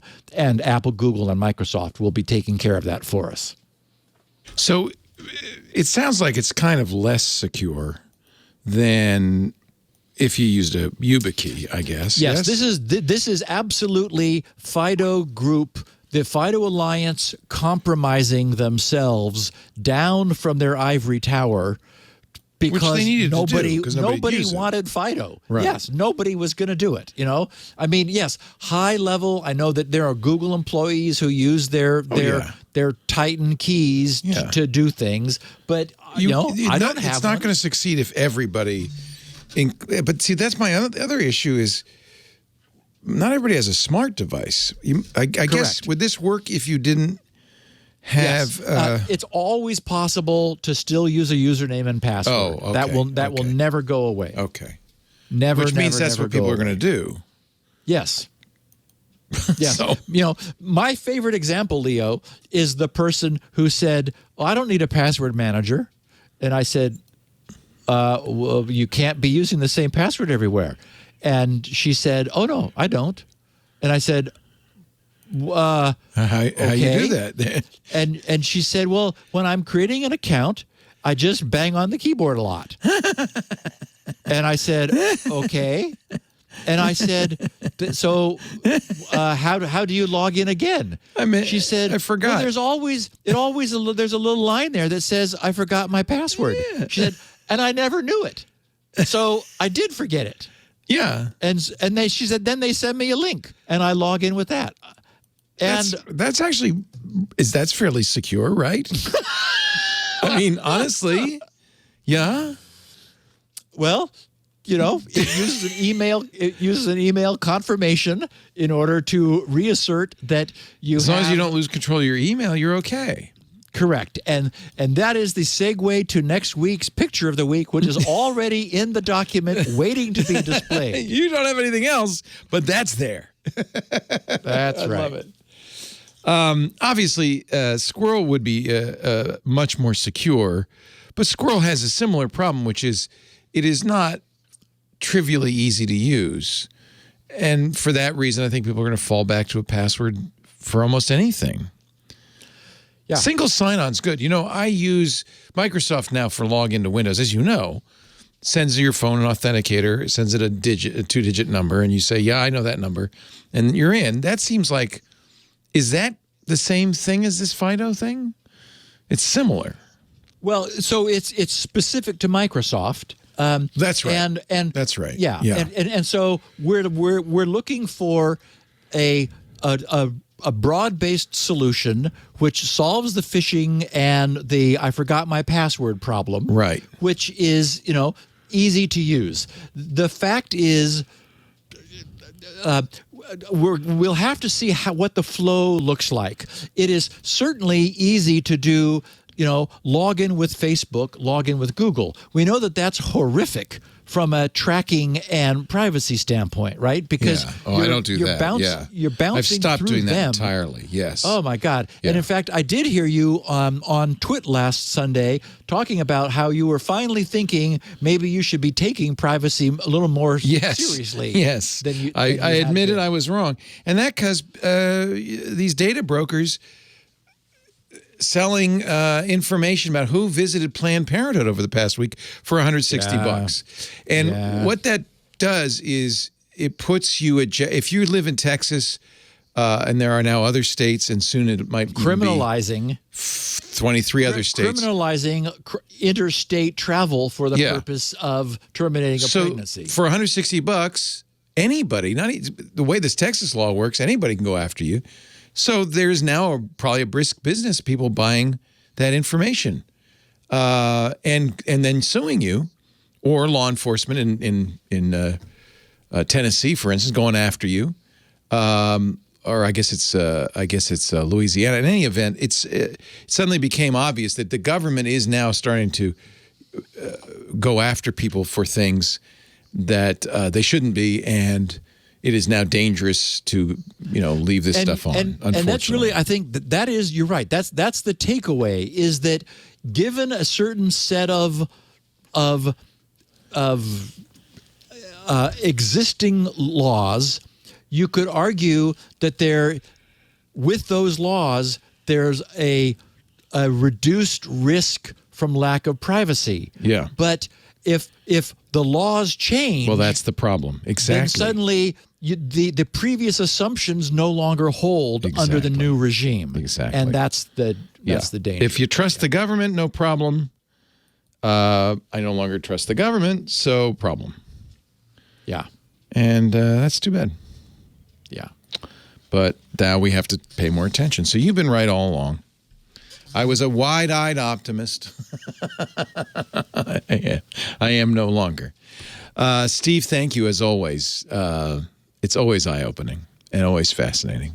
If you do not tune in every Tuesday to Security Now, you really ought to. You're listening today. I think you know now.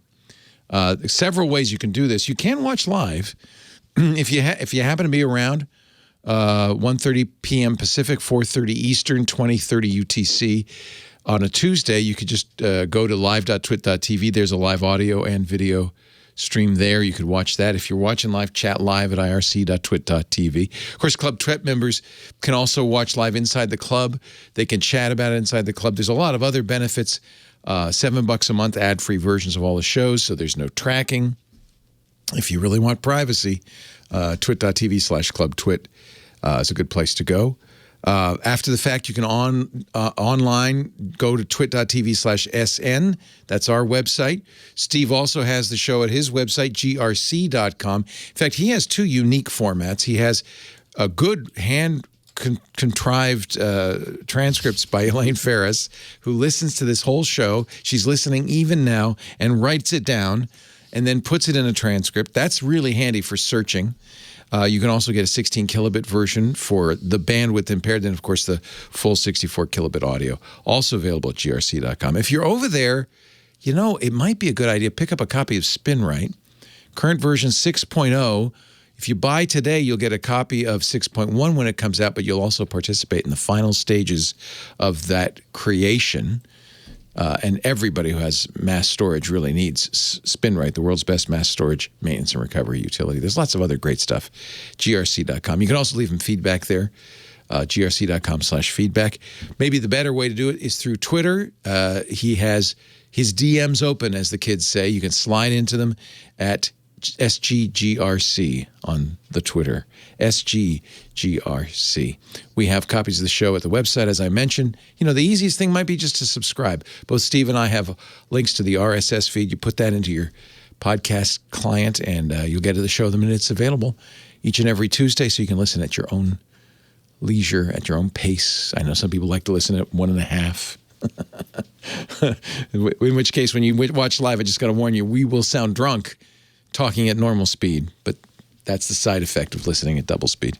Thank you, Steve. Have a wonderful day, and we'll see you next time on Security Now. Righto. Bye. Live long and prosper.